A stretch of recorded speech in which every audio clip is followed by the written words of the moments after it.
ছাত্ৰ ছাত্ৰীসকল আজি এইটো ভিডিঅ'ৰ জৰিয়তে তিনিটাকৈ গুৰুত্বপূৰ্ণ খবৰ লৈ আহিছোঁ ছাত্ৰ ছাত্ৰীসকলৰ বাবে। প্ৰথমটো খবৰ হৈছে ছাত্ৰ ছাত্ৰীসকলৰ বাবে 2021 বৰ্ষত মেট্ৰিক পৰীক্ষা কেতিয়া অনুষ্ঠিত হ'ব ঘোষণা কৰিছে আৰু অনলাইনত হ'ব নে অফলাইনত হ'ব সবিহে ছাত্ৰ ছাত্ৰীসকলক জনাম। তাৰপিছতে দ্বিতীয় নম্বৰ খবৰটো হৈছে 2021 বৰ্ষৰ হাই ছেকেণ্ডেৰী ছেকেণ্ড ইয়াৰ ফাইনেল পৰীক্ষাটো কেতিয়া অনুষ্ঠিত হ'ব, অনলাইনত হ'ব নে অফলাইনত হ'ব, বৰ্ডে কি ঘোষণা কৰিছে আজিৰ দিনটোতে সবিহে জনাম। আৰু আজি তৃতীয় নম্বৰ খবৰটো হৈছে ছেমিষ্টাৰ এক্সাম অনলাইন মোডত হ'ব।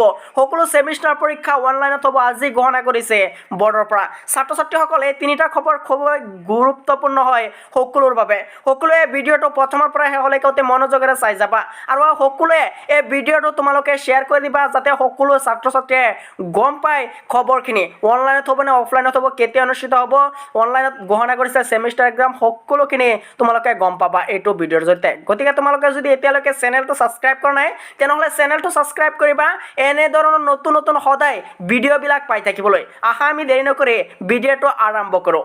ছাত্ৰ ছাত্ৰীসকল আজি প্ৰথমে আলোচনা কৰিম গুৱাহাটী বিশ্ববিদ্যালয়ৰ সকলো ছেমিষ্টাৰ পৰীক্ষা অনলাইনত হ'ব আজি ঘোষণা কৰিছে গুৱাহাটী বৰ্ডৰ পৰা। তাৰপিছতে মেট্ৰিক আৰু হায়াৰ ছেকেণ্ডেৰী খবৰসমূহ তোমালোকক জনাম। গতিকে তোমালোকে প্ৰথমতে মনোযোগেৰে চাই যোৱা ইয়াত কি কৈছে গুৱাহাটী ইউনিভাৰ্চিটিৰ পৰা, কেনেকৈ চিলেক্ট কৰিব লাগিব অনলাইন মোডত পৰীক্ষা দিব নে অফলাইন মোডত পৰীক্ষা দিব। গুৱাহাটী ইউনিভাৰ্চিটি দুয়োটা পদ্ধতিতে ছাত্ৰ ছাত্ৰীসকলৰ পৰীক্ষাসমূহ ল'ব। এটা হৈছে অনলাইন মোড আৰু এটা হৈছে অফলাইন মোড। যদি কোনোবা ছাত্ৰ ছাত্ৰীসকলৰ মোবাইল বা কম্পিউটাৰৰ প্ৰব্লেম হৈছে তেনেহ'লে অফলাইনতো দিব পাৰিব। ছাত্ৰ ছাত্ৰীসকলে কেনেকৈ চিলেক্ট কৰিব সেই বিষয়ে উল্লেখ কৰিছে গুৱাহাটী ইউনিভাৰ্চিটিৰ আজিৰ দিনটোতে 7 তাৰিখ 5 মাহ 2021 আজিৰ দিনটোতে প্ৰকাশ পাইছে এটা নটিছ, যিটো নটিছত কোৱা হৈছে সকলো পৰীক্ষা ছেমিষ্টাৰ আৰু UG PGৰ সকলো পৰীক্ষা ছাত্ৰ ছাত্ৰীসকলৰ অনলাইনতো দিব পাৰিব। কৈছে ছাত্ৰ ছাত্ৰীসকলে ইয়ান urgent online meeting was held on 7/5/2021 under the championship of prof এনে কিবা কিবি লিখিছে। তোমালোকে সুন্দৰভাৱে পঢ়ি ল'বা, যদি মই পঢ়ি দিওঁ সুন্দৰ দেৰি হ'ব ছাত্ৰ ছাত্ৰীসকলৰ, ভিডিঅ'টো লং হৈ যাব। তাৰপিছত তোমালোকে মনোযোগেৰে চোৱা ইয়াত কৈছে in the online mode only. ছাত্ৰ ছাত্ৰীসকলক কোৱা হৈছে যে the PG examination will be start from 1 June 2021 will be complete by 15 June. অৰ্থাৎ যিসকল ছাত্ৰ ছাত্ৰী PGৰ ষ্টুডেণ্ট সেইসকল ছাত্ৰ ছাত্ৰীৰ পৰীক্ষাটো অনলাইনতো হ'ব।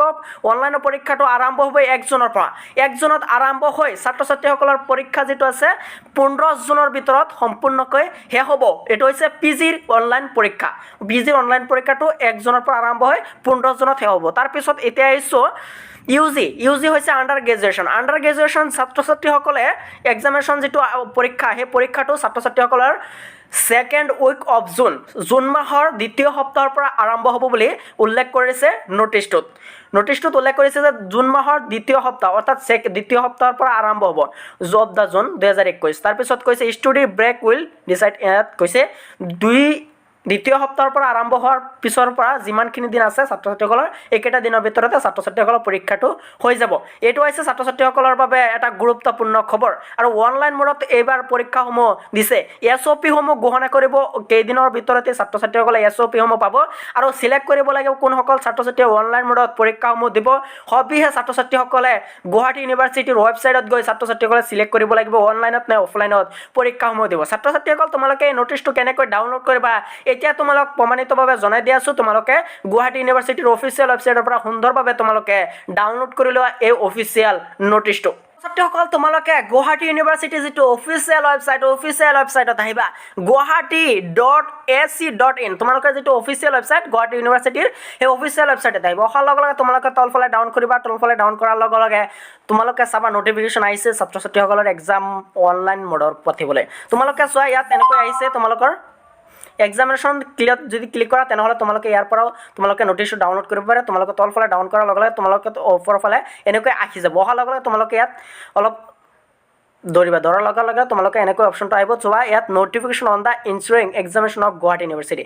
তোমালোকে এই দুটা আছে এই দুটা তোমালোকে ডাউনলোড কৰিবা। চোৱা আজিৰ দিনটোতে প্ৰকাশ পাইছে 7/5/2021, ইয়াতো 7/5/2021। এই দুটা খুবেই গুৰুত্বপূৰ্ণ। তোমালোকে এই দুটা ডাউনলোড কৰিবা। ডাউনলোড কেনেকৈ কৰিবা, তোমালোকে ইয়াত ক্লিক কৰি দিয়াৰ লগে লগে অট'মেটিকলি ডাউনলোড হৈ তোমালোকে এনেকৈ আহি যাব। অহাৰ লগে লগে তোমালোকে সুন্দৰভাৱে ডাউনলোড কৰি ল'বা। এইটো আছিল আজিৰ প্ৰথমটো খবৰ। এতিয়া আমি আৰম্ভ কৰিম দ্বিতীয়টো খবৰ। ছাত্ৰীসকল এতিয়া আলোচনা কৰিম 2021 বৰ্ষৰ মেট্ৰিক পৰীক্ষা আৰু উচ্চতৰ মাধ্যমিকৰ দ্বিতীয় বাৰৰ ফাইনেল পৰীক্ষা কেতিয়া অনুষ্ঠিত হ'ব আৰু অনলাইনত নে অফলাইনত হ'ব, বৰ্ডে কি কৈছে, বৰ্ডৰ অধ্যক্ষগৰাকীয়ে কি কৈছে, সবিহে তোমালোকে লাইভ চাই লোৱা। তাৰপিছতহে গম পাবা তোমালোকৰ পৰীক্ষাটো অনলাইন মোডত হ'ব নে অফলাইন অফলাইন মোডত হ'ব আৰু কেতিয়া অনুষ্ঠিত হ'ব সবিহে তোমালোকে ভিডিঅ' ক্লিপখিনি প্ৰথমৰ পৰা শেষলৈকে অতি মনোযোগেৰে চাই লোৱা অৱস্থাটোৰ কথা আমি আটাই জানো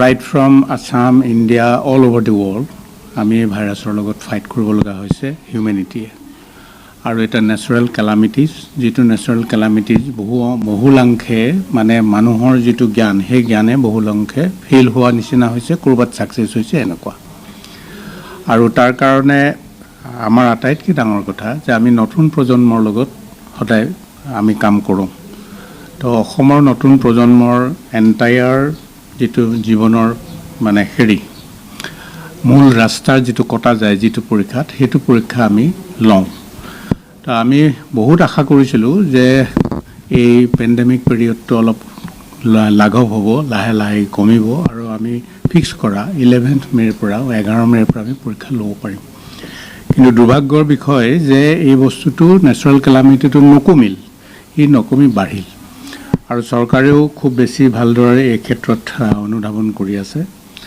আজি আমি চৰকাৰৰ লগত আমি আলোচনা কৰিলোঁ আৰু চৰকাৰে ক'লে যে আপোনালোকে নিজৰ সিদ্ধান্ত ল'ব আৰু মে'ৰ ভিতৰত পৰীক্ষা পাতিব পাৰিব নোৱাৰিব এইটো বেলেগ কথা এতিয়া পিছুৱাই দিয়া হৈছে এই কথাটো কৈ থওক ইতিমধ্যে আমি ফাৰ্ষ্ট ইয়েৰ পৰীক্ষাটো এইচএছ ফাৰ্ষ্ট ইয়েৰ পৰীক্ষাটো আমি পিছুৱাই থৈছোঁ সেই সংক্ৰান্তত আকৌ নতুনকৈ কিবা সিদ্ধান্ত ল'ব লাগিব নেকি যে এইটো ক্লাছ সোনকালে আৰম্ভ কৰিব লাগে সেইটো বেলেগ কথা কিন্তু ফাইনেল পৰীক্ষাৰ ক্ষেত্ৰত আমি এইটো একো নকৰাকৈ চেণ্ট আপ কৰিব নোৱাৰোঁ পাছ কৰি দিব নোৱাৰিম আৰু পাছ কৰি দিয়াটো যদি আমি ভাবিছোঁ অনলাইন এক্সামিনেশ্যন কেনেবাকৈ আমি ল'ব পাৰিম নেকি অনলাইনৰ ক্ষেত্ৰত আমি চাইছোঁ যদি পৰা যায় কৰা যাব আৰু যদি অনলাইনৰ ক্ষেত্ৰত আটাইতকৈ বেছি হয়তো প্ৰটেষ্ট তেওঁলোকৰ পৰা আহিব পাৰে যিহেতু আমি আৰু ভাল কৰিলোহেঁতেন অনলাইনত আপোনালোকে পৰীক্ষাটো লৈ এনেকুৱাও হ'ব পাৰে কিন্তু আমাৰ ইচ্ছা যে নতুন প্ৰজন্মই কোনো ধৰণৰ চাফাৰ কৰিব নালাগে নম্বৰ 1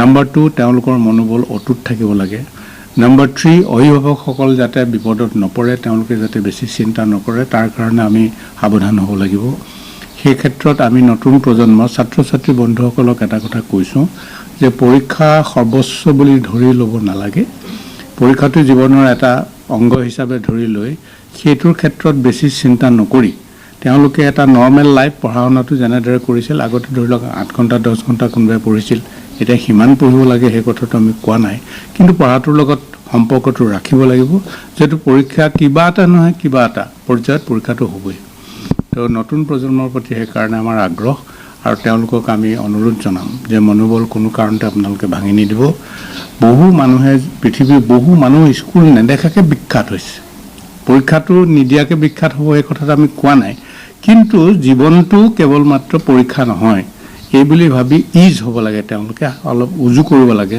ভাৱ চিন্তাটো আৰু কোনো ধৰণৰ টেনচন নোলোৱাকে যাতে কামত আগবাঢ়ি থাকে আৰু এটা আমাৰ অনুৰোধ থাকিব যে এই গোটেই পেণ্ডেমিকটো গোটেই ভাইৰাছটো ইট ডিপেণ্ডছ আপন দি ব্ৰিথিং মানে কিমান শক্তিশালী লাংছখন যিমান বেছি শক্তিশালী হ'ব এই ভাইৰাছটো সিমান অনুপাতে হাৰিব তো ব্ৰিথিং এক্সাৰচাইজ যাতে এটা কৰা যায় প্ৰত্যেক ল'ৰা ছোৱালীয়ে তেওঁলোকৰ একেবাৰে বয়স কম তেওঁলোকে দৌৰিব পাৰে ভিতৰতে নিজে বুকডাউন মাৰিব পাৰে বৈঠক মাৰিব পাৰে অন্য এক্সাৰচাইজ কৰিব পাৰে মানে ব্ৰিথিং যাতে বেছিকৈ আহে লাংছটো যাতে শক্তিশালী হয় উশাহ বন্ধ কৰি থাকিব পাৰে দেখুৱাইছে পতঞ্জলীয়ে উশাহ কেনেকৈ বন্ধ কৰিব লাগে পতঞ্জলীয়ে 2 মিনিট দেখুৱাইছে আপোনালোকে দেখুৱালে ময়ো 1 মিনিট দেখুৱাই দিম এতিয়া উশাহ বন্ধ কৰি কিন্তু কথাটো সেইটো একেদিনাই নহয়